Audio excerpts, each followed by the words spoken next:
दोस्तों नमस्कार, स्वागत आप सभी का। और एक बार फिर से आरपीएससी की सीरीज ऑफ क्वेश्चंस को लेकर आप सभी के सामने हमने पिछले 4 वीडियोस में आपको 40 क्वेश्चन बताए हैं और होप्स हो कि 40 क्वेश्चन में बहुत सारे कंसेप्ट्स ऐसे होंगे जो क्वेश्चन से रिलेटेड आपके सोल्व हो गए होंगे। तो जरूर आप कमेंट के माध्यम से बताएं। और आज हम जो क्वेश्चंस लेके आए हैं वो बिल्कुल मैं बता रहा हूँ फुल ऑफ कंटेंट है। फुल ऑफ कंटेंट मैंने यूं बोला क्योंकि इसमें बहुत सारी बातें हैं। एक प्रश्न में कई सारी बातें हो सकती है, तो वीडियो को अंत तक देखें, जरूर देखें। कमेंट के माध्यम से आप बताते रहें कि आपको कैसा लग रहा है। अच्छे अच्छे कमेंट्स के लिए धन्यवाद, पिछले के लिए और आगे भी आपके लिए जो है और कंटेंट मिलेगा आपको। अच्छा, पूरे पेपर जो है करवाने की संभावनाएं हैं यहाँ पर, आप बने रहिए हमारे साथ। अब हम शुरू करते हैं क्वेश्चन नंबर 41 से, जो कि एक काफ़ी अच्छा क्वेश्चन है, परेशान करने वाला क्वेश्चन है। परेशान का मतलब ये है कि दुनियादारी में बहुत से ऐसे स्टूडेंट होते हैं जो 2 ऑप्शन में अटक जाते हैं, फिर मुंह बना के बैठ जाए, सर अब क्या करा। ठीक है, तो आप उसको किस तरीके से देखें, ठीक है, करने को सोचिए। ठीक है, देखिए जरा, ये क्वेश्चन है 41 नंबर, और इस क्वेश्चन को करने के लिए आपको 1-2 टेक्निक्स लगानी पड़ेगी। ठीक है, क्योंकि जो गलत ऑप्शन है उनको हमें हटाना है और जो सही है उसको हमें ओएमआर में फिल करना है। This watch does not keep correct time, ये घड़ी सही समय नहीं बताती है। ठीक है, ये इसकी हिंदी है। तो अगर यहां पर डज है तो यही वॉच यहां रहेगी, तो डू किस क्यों आएगा। ठीक है, अब बी और सी जो है 2 और 3 नंबर एक जैसे से लग रहे हैं। ठीक है, does this watch kept correct time, doesn't this watch keep correct time, ये हो गया दोनों एक जैसे से है ना। तो जब एक जैसे ऑप्शन आए तो ऊपर से नीचे की ओर चला करो। कैसे, डजंट सही है, दिस वॉच सही है, कैप्ट कीप। अब ये कंसेप्ट लगता है कि डू, डज एंड डिड, ये 3 ऐसी वर्ब है जो अपने प्लस में हमेशा वर्ब की 0 फॉर्म लेती है, यानी वर्ब की बेस फॉर्म का प्रयोग होता है। यहां पर डज के साथ कैप्ट लगाना एक जो है इनकरेक्ट स्टेटमेंट हो जाएगा, इसलिए 2 नंबर ऑप्शन कट गया है। जहां राउंड लगे हैं वो नहीं है उत्तर। अब 2 ऑप्शन पर आप आ जाते हो और वहां सोचते हो कि कौन सा करें। लास्ट में परमात्मा का नाम लेके धोख दाग बोल के इया आंगली टेका है, वो गड़बड़ हो जाता है। ऐसे नहीं, सोचिए जरा। अब हमें क्या करना है, इसका हिंदी ट्रांसलेशन करना है। Doesn't this watch keep correct time, क्या ये घड़ी जो है सही समय नहीं बताती। ये घड़ी सही समय नहीं बताती, क्या ये घड़ी सही समय नहीं बताती। ठीक है, इंटेरोगेटिव में बनाना है, इंटेरोगेटिव नेगेटिव में बनाना है आपको। आगे देखिए, does the time given by watch, क्या समय जो इस वॉच के द्वारा बताया गया है इज इनकरेक्ट, गलत है क्या। ये स्टेटमेंट हिंदी बनाने के अकॉर्डिंग सिर्फ जो है इसी समय की बात कर रहा है जिस समय आपने पूछा है। मान लीजिए आपने पूछा है कि टाइम क्या हुआ है, सोचिए जरा, समझिए हिंदी के अंदर सेंस देखिए भाषा का।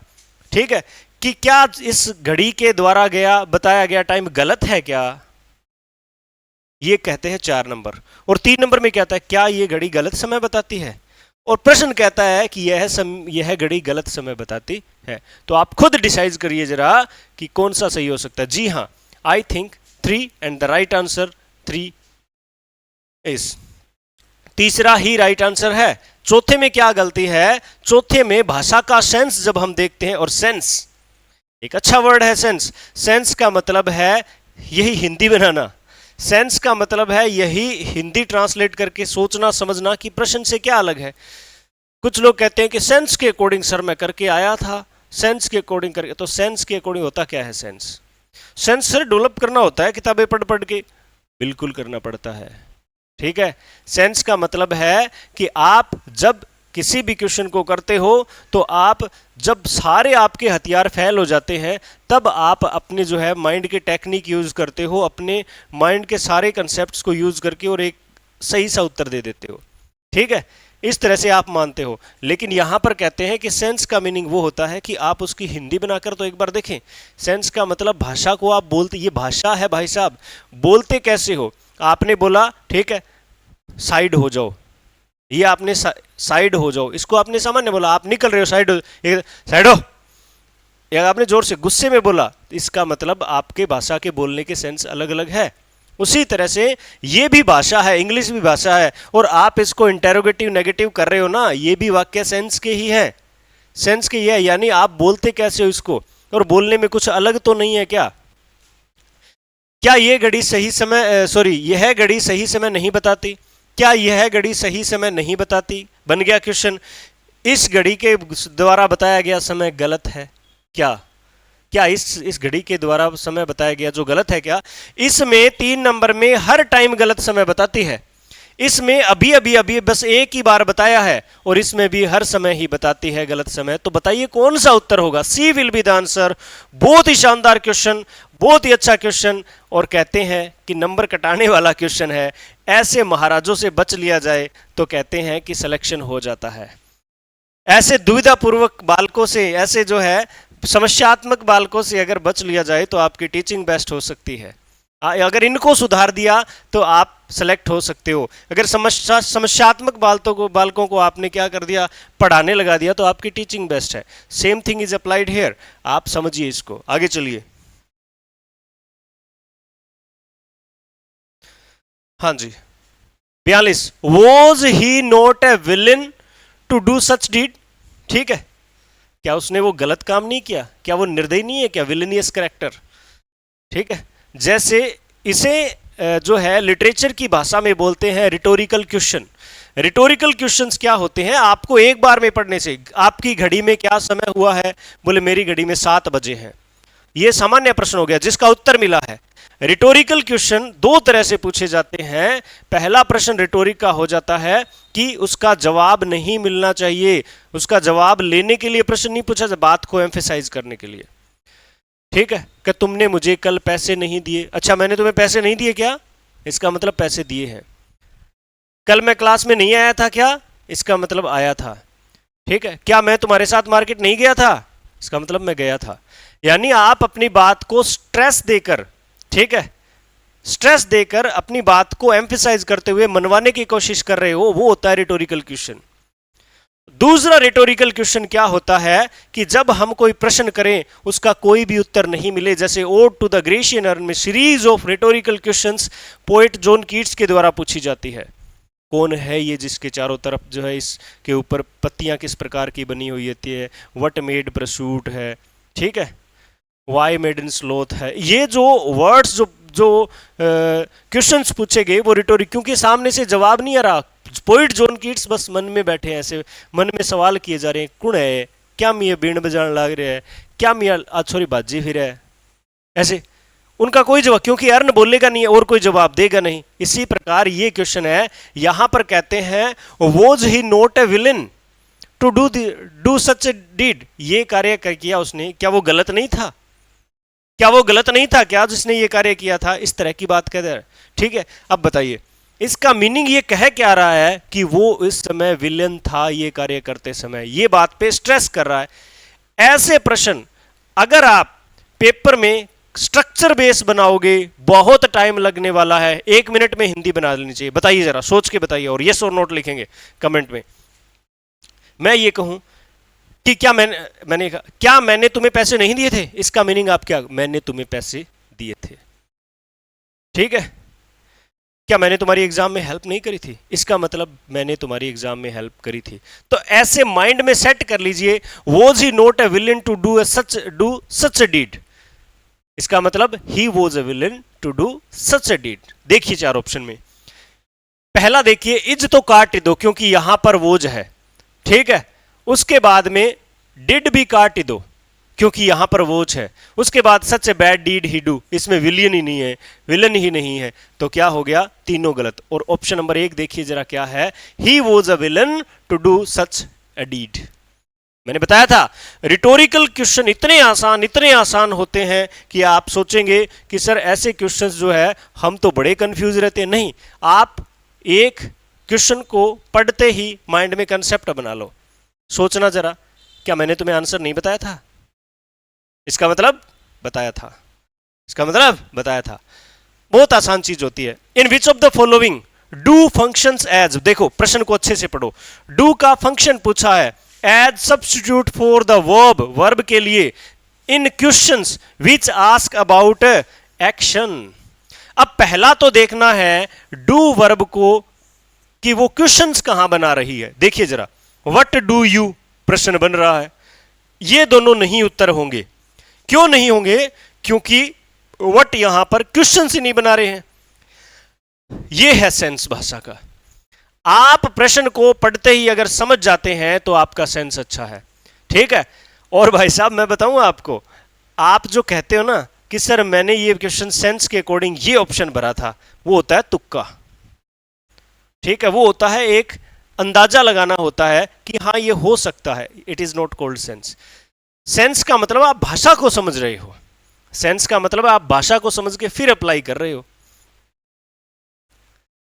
सुने ध्यान से, भ्रमित न हो। सेंस एक अलग कहानी है, एक अंदाजा लगाना एक अलग कहानी है। देखिए जरा, in which of the following do, यानी डू की बात करनी है, और सारे ये झालर है वर्ड सारे। Function as a substitute for the verb, और हमेशा वर्ब के लिए ये होगा सब्स्टिट्यूट, या तो डू वर्ब होगा या वर्ब का सब्स्टिट्यूट होगा। इन क्वेश्चंस, अब प्रश्न बनाने हैं तो ये दो काट दो भाई साहब, ठीक है। विच आस्क्ड अबाउट एक्शन, अब देखो, do you like that movie, ठीक है, क्या तुम्हें वो मूवी पसंद है? Do you like. What do you do in the evening, evening में तुम क्या करोगे? यहां पर do you like, do you like, क्या तुम पसंद करते हो? पसंद करने में कोई एक्शन नहीं है, ठीक है। वट डू यू डू, तुम क्या करते हो? करने में एक्शन है, तो ये वाला डू क्या कर रहा है ना, सही उत्तर है। और 1 नंबर क्वेश्चन, कितना बढ़िया क्वेश्चन है बताओ, कितना अच्छा क्वेश्चन है बताओ। दोनों बातों में फर्क है। आप सोचिए, do you like that movie, ठीक है, क्या तुम्हें मूवी पसंद है? आप बोलोगे है, नहीं है। इसमें आपने कोई एक्शन किया? नहीं किया, ठीक है। What do you do in the evening, शाम को तुम क्या करते हो? I do my work in the evening. अब इसमें डू हट गया, इसमें डू हट गया और क्या हो गया? एक एक्शन आ गया कार्य करने का, तो ऊपर उत्तर नंबर जो है वो 1 रहेगा इसका। बढ़िया प्रश्न है। 2 ऑप्शन कट गए, 2 में दिक्कत है, तो ये लाइक वर्ड जो है ना, ये इसमें कोई एक्शन नहीं है कोई। अभी देखो, एक्शन का मतलब होता है हमारी मसल्स से कोई कार्य करना, मसल्स से। जैसे मैंने लिखा, मैंने कार्य किया, कहीं पोचो लगायो, कहीं रोटी बनाई, कहीं भांडा मांजा, ठीक है। मैंने पसंद किया, नहीं पसंद किया, तो बताइए बैठे बैठे बू थोबड़ सुझाए सुझाई हो जाए, पसंद ना पसंद, तो ठीक है, हो जाता है। देख लेना कभी हो ऐसा समय तो। देखिए नेक्स्ट क्वेश्चन, बहुत ही शानदार क्वेश्चंस। आप मानेंगे नहीं कि किसी भी एग्जाम में ऐसे प्रश्न नहीं पूछे जाते एक्सेप्ट ग्रेड 2।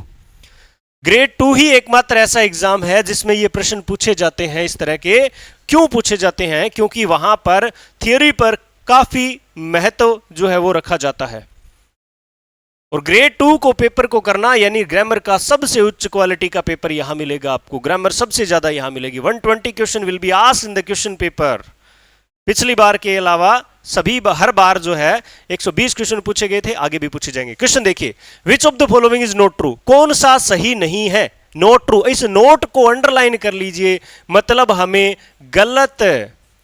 अब देखो मैं आपको बताऊं, ऐसा प्रश्न आ जाए ना तो आप 2 बातें लिखी किया लिया करो, ठीक है, कि हमें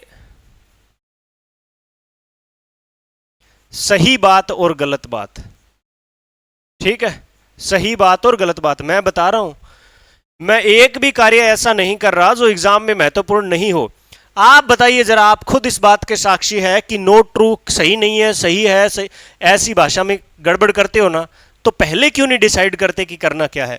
विच of the following is not true, निम्न में से सत्य क्या नहीं है, यानी गलत बात आपने जो है गलत बात पर क्लिक करना है, ठीक है, और सही बात पर क्रॉस करना है। मतलब सही बात हमारा गोला नहीं भरा जाएगा, गोला भरा जाएगा जिसपे आप निशान लगाते हो, हाँ ये उत्तर है। देखो, the passive voice is used when the active subject is not known. जब हमने पैसिव वॉइस क्लासरूम में किया और जब भी मैं करवाता हूं तो मैं 5 से 4 रूल बताता हूं कि पैसिव वॉइस को क्यों प्रेफर किया जाता है। पहला कि हमें डूअर का पता नहीं होता है, ठीक है। दूसरा, जब डूअर जो क्या हो जाए, टू मच क्लियर हो, यानी पता ही हो कि कौन है। जैसे पेशेंट को चेक करना डॉक्टर, गेट पर किसी को चेक करना गेट कीपर, ठीक है, चोर को पकड़ना पुलिस, ये टू मच क्लियर है, लगाने की जरूरत नहीं है, ठीक है। भीड़ में जाना रहे कोई गुद्दे में थप्पड़ चेप जे तो इसका मतलब डूअर इज अननोन, थप्पड़ कर मारे मेरा इन मिनट तक भलाई बोग रही कोई लादा कौन था।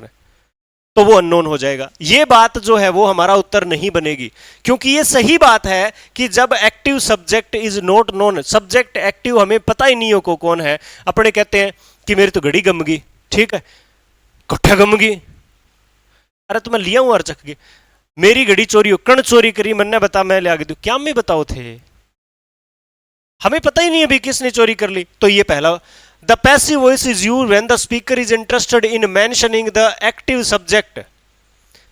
एक्टिव सब्जेक्ट को मेंशन करना हो तो पैसिव वॉइस की जरूरत पड़ती है, मुझे डाउट लग रहा है, ठीक है। When for reason of act good manners of, है ना, secrecy it is not proper to mention the agent. जब हम किसी मैनर के अकॉर्डिंग गुड मैनर्स को अगर देखें तो कई बार हमें लगता है कि हमें जो है डूअर ऑफ द एक्शन को एक्सप्लेन नहीं करना चाहिए, बताना नहीं चाहिए। कई परिस्थितियां ऐसी होती है, इसको किताब में टॉमसन एंड मार्टिनेट में ऐसे लगा है, when we don't want to tell the name of speaker. जब हमें किसी गुड मैनर्स के चलते किसी कार्य को बताना नहीं होता है। मान लीजिए आप सारे घर में बहुत सारी चीजें शांत बिल्कुल बढ़िया तरीके से चल रही है, अचानक किसी बच्चे ने क्या कर दिया, कोई ग्लास गिरा दिया और टूट गया। अब घर की शांति, अब किसने तोड़ा, अब पता है नाम लेते हुए रेल बन जाएगी, इसका मतलब I don't know, the glass was broken, the glass was broken, glass तोड़ा गया है, ठीक है, ग्लास टूट गया है। अब नाम लेते ही तो कहानियां क्या हो जाएगी, गड़बड़ हो जाएगी, 2-3 कान के नीचे पड़ेगा। तो उस कान के नीचे पढ़ने को कहते हैं, उस रोकने के लिए कहते हैं reason of act, good manners, good society है ये, है ना, सोसाइटी वर्ड आएगा। तो गुड मैनर्स को जब शो करते हुए हम किसी का नाम एक्सप्लेन नहीं करना चाहते, उसमें हमें क्या है, पैसिव वॉइस में लिखना है, एक्टिव वॉइस में लिखना नहीं है, ये उत्तर नहीं बनेगा। When the writer speaker wants to give prominence to a word और a phrase in a sentence, word और फ्रेज का मतलब है, इसी बात को बुक में लिखा हुआ है कि जब हम इंटरेस्टेड किसी एक्शन में ज्यादा हो, किसी एक्शन में ज्यादा इंटरेस्टेड हो, न कि डूअर में। मान लीजिए कि थोड़े दिन पहले, थोड़े क्या बहुत दिन पहले क्या हुआ था, होटल ताज पर हमला हुआ था, ठीक है। तो आप बताइए किसने किया, ये ज्यादा इंपॉर्टेंट है दुनिया के लिए उसी समय, या फिर क्या हुआ ये इंपॉर्टेंट है? मैं तो मानता हूं कि क्या हुआ वो इंपॉर्टेंट है। आज मैच चल रहा है, फाइनल मैच चल रहा है, तो आप क्या बोलोगे, मैच जीत लिया गया है, किसने जिताया है? मैच जीतना ज्यादा इंपॉर्टेंट है या जिताया किसने, ये इंपॉर्टेंट है। तो जीतना इंपॉर्टेंट है।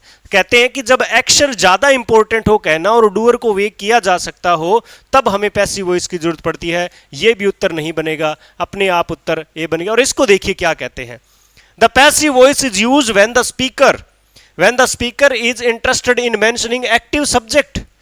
भाई साहब, अगर किसी सेंटेंस में एक्टिव सब्जेक्ट को मेंशन कर ही दिया गया है तो वो जोफ्री लीच के अकॉर्डिंग कोई भी प्रकार का पैसिव वॉइस नहीं है। हॉर्नबी और जोफ्री लीच के अकॉर्डिंग किसी भी प्रकार का पैसिव वॉइस है ही नहीं अगर आपने एक्टिव सब्जेक्ट को मेंशन कर दिया तो दो उत्तर है। हम जो लगाते हैं by him, by Rohan, by Riya, ये नहीं लगाने चाहिए सामान्यतः अकॉर्डिंग टू मॉडर्न अप्रोच, वो ट्रेडिशनल में चलता रहा है, ठीक है, हमें ट्रेडिशनल को फॉलो करना है। बहुत ही बढ़िया प्रश्न, हम इसे बोलते हैं बेनेफेक्टिव केसेस, और इसमें 3 से 4 वर्ब करवाई जाती है क्लासरूम में, ठीक है। ही बोट हर ए साड़ी, ठीक है, उसने उसके लिए साड़ी खरीदी। यहां पर ये क्या है, हर क्या है इनडायरेक्ट, और ए क्या है डायरेक्ट ऑब्जेक्ट है, ठीक है, डायरेक्ट ऑब्जेक्ट है। अब इसका पैसिव बना दो, जरा इसका पैसिव बना दो, ए सारी वॉज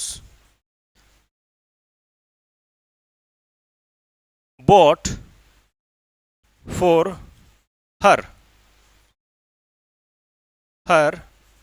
by him, मैं तो क्यों लिया दूंगा, हिम ही लिया देसी। ये इसका पैसिव हो गया, ठीक है। अब यहां पर 3-4 बाय, ब्रिंग वगैरह में एक वर्ब आती है, ठीक है। इंटेंशनली क्या है, उसकी इंटेंशन ऐसी है। यहां पर क्या है, इंटेंटिव कुछ बोलते हैं इसको, एक है ना, ये इंटेंशन है कि मैंने उसके लिए साड़ी खरीदनी है, दी नहीं है, एक्चुअल ऑब्जेक्ट नहीं है ये, ठीक है। अब देखिए जरा, हर सारी, अब ऑप्शन पढ़िए, two passive are possible only when the indirect object can be proceeded by preposition to. जब इनडायरेक्ट ऑब्जेक्ट यानी हर से पहले टू लगे तब दो पैसिव पॉसिबल होते हैं, ठीक है, इस सेंटेंस में। दूसरा कहता है two passives are possible only when the indirect object can be proceeded by the preposition on. तो ऑन तो किसी हाल में नहीं होता, प्रेपोजिशन दो ही लगती है पैसिव वॉइस में सामान्यतः, फिर कुछ एक खुद फिक्स आ जाती है, जैसे ऑन सॉरी टू और फोर लगती है। उसी तरह से यहां पर फोर का कहा जा रहा है, उसी तरह से अपॉन भी नहीं लगती, यानी 4 नंबर और 2 नंबर तो पहले ही काट दो। अब ये कहते हैं the above construction can not have two passive voice sentence because, इसमें दो पैसिव वॉइस नहीं बनेंगे। क्यों? टू लगने से तो दो हमेशा बनते हैं, फोर लगने से कोई भी जो पैसिव वॉइस में दो नहीं बनेंगे पैसिव वॉइस। तो अगर फोर प्रेपोजिशन पैसिव वॉइस में लग रही है तो दो नहीं बनेंगे, एक ही बनेगा। ये फोर का कारण है कि यहां पर दो पैसिव नहीं बन सकते, टू लगाने से तो बनते ही हैं। जैसे I gave her A book, ठीक है, she was given a book was given to her. अब टू लग रहा है ना तो दो पैसिव बनते हैं, फोर लगेगा तो नहीं बनेगा। बड़े बड़े रूल भाई साहब, बड़े बड़ी बातें जो है, बड़े बड़े ऑप्शन बना दिए और हमें परेशान कर दिया और हमने पेपर छोड़ दिया। नहीं करना। आप सोचें ऑन और अपॉन तो कभी आएगा ही नहीं, ये तो कोई बात है नहीं। टू और फोर में से हमें फोर में दो नहीं एक ही बनाना होता है और टू में क्या बनाने होते हैं, दो बनाने होते हैं, बस इतना ध्यान रखना है। आगे चलिए। Do the doctors here make such mistakes, इसका पैसिव वॉइस बनाना है तो डू और मेक यानी वर्ब की first form is am are third ढूंढना है, is am are third form ढूंढना है, ये गलत हो गया और यहां पर आर मेड सही है, यानी वर्ब के अकॉर्डिंग एक काट दिया। पहले सच मिस्टेक्स देखो, सच मिस्टेक्स, अब मिस्टेक्स है ना तो क्या आएगा, प्लूरल आएगा, तो ये काट दो, ठीक है, हो गया। अब इन दोनों में इंटेरोगेटिव कौन सा है, ये इंटेरोगेटिव है ही नहीं तो ये वैसे कट गया। चार ऑप्शन में से तीन बड़े ही इजीली कट गए।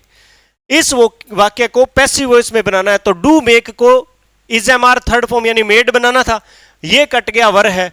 अब मिस्टेक्स के अकॉर्डिंग आर आएगा न कि एम आएगा न कि इज आएगा, तो ये कट गया और ये तो इंटेरोगेटिव है ही नहीं। और रूल ये है कि आप एक्टिव से पैसिव जाएं तो इंटेरोगेटिव को इंटेरोगेटिव रखें और नरेशन में इनडायरेक्ट स्पीच में जाए तो इंटेरोगेटिव को असर्टिव बनाएं, तो ये वैसे कट गया। ऑप्शन नंबर 1 हमारा सही है। She bathed in the river, बढ़िया प्रश्न है भाई साहब, बढ़िया प्रश्न है, आसान प्रश्न है, ठीक है। ये सारे स्ट्रक्चर बेस्ड क्वेश्चन है, ये मीनिंग बेस्ड है। सी बाथड, बाथड वर्ब में कहा है द अंडरलाइन वर्ड इज, क्या है, ट्रांजिटिव वर्ब यानी ऑब्जेक्ट है क्या यहां पर, नहीं है तो इंट्रांजिटिव है। जीरेंड का मतलब वर्ब आईएनजी, इन्फिनेटिव का मतलब two plus verb zero form, तो इसमें ना तो आईएनजी है ना टू जीरो है। ट्रांजिटिव क्यों नहीं है, क्योंकि ऑब्जेक्ट नहीं है, आगे एडवर्ब आया हुआ है इसलिए इंट्रांजिटिव। देखिए, students play games do not progress in life, ये वीडियो गेम की बात की जा रही है, एथलेटिक्स की नहीं है, कबड्डी की नहीं है, क्रिकेट की नहीं है, ये वीडियो गेम्स की बात है। Students who play video games do not progress in life, ठीक है। हुम तो आएगा नहीं, ऑब्जेक्ट है। दैट क्यों नहीं आएगा, कि स्टूडेंट कोई विशेष नहीं है, विशेष होता है तो दैट आता है, ठीक है। और विच क्या हम किसी प्रकार का सिलेक्शन नहीं करें इसलिए आएगा हु, बहुत ही सामान्य बात है। ये क्या है, एक रिलेटिव प्रोनाउन है, रिलेटिव प्रोनाउन है। आगे देखिए जरा, बढ़िया प्रश्न है, बढ़िया प्रश्न। अब सारे मीनिंग बेस्ड क्वेश्चन है, ये वाला भी मीनिंग बेस्ड था, ये वाला भी मीनिंग बेस्ड, मतलब इसमें सोच विचार करना चाहिए। अब देखो जरा, I can't read small prints, मैं स्मॉल प्रिंट्स को नहीं, छोटे अक्षर नहीं पढ़ सकता। I want to get my eyes tested, मैं चाहता हूं कि आई चेक करवाएं। अब देखो जरा, बट का मतलब होता है लेकिन, यानी दोनों तरफ। अब नहीं पढ़ पाते तो आई चेक नहीं कराएं, ये तो कॉन्ट्रास्ट है। बट का मतलब कॉन्ट्रास्ट, दोनों तरफ विरोध होना होता है।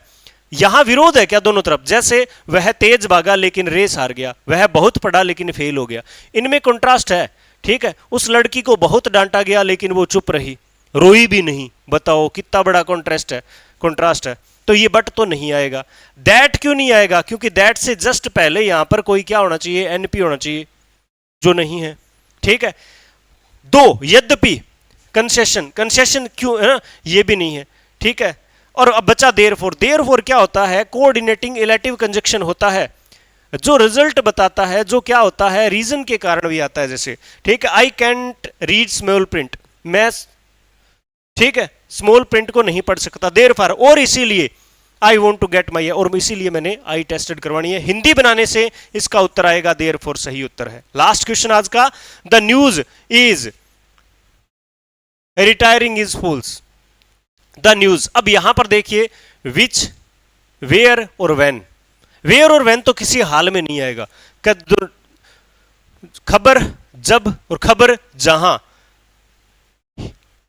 ये तो किसी हाल में नहीं आएंगे। अब बचा दैट, विच और दैट, विच कोई सिलेक्शन नहीं इसलिए विच नहीं आएगा, बचा दैट, और दैट क्यों आया, इस न्यूज के साथ ये द आर्टिकल लगने के कारण दैट आया है। The news that he is retiring, और ये दैट ही इज रिटायरिंग कौन सा है, की से हिंदी बनेगी।